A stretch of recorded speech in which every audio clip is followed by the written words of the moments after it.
मैं मन, बुद्धि, अहंकार और स्मृति नहीं हूँ। न मैं कान, जिह्वा, नाक और आँख हूँ। न मैं आकाश, भूमि, तेज और वायु हूँ। मैं चैतन्य रूप, आनंद हूँ। मैं शिव हूँ। मैं शिव हूँ।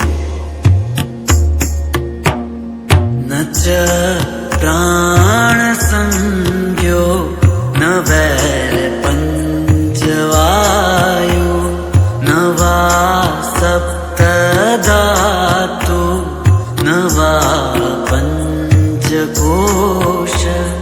न वा पाणिपादो न च पस्थपायु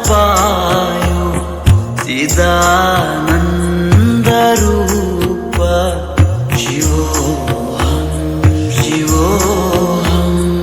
न मैं मुख्य प्राण हूँ और न ही पंच प्राणों में से कोई।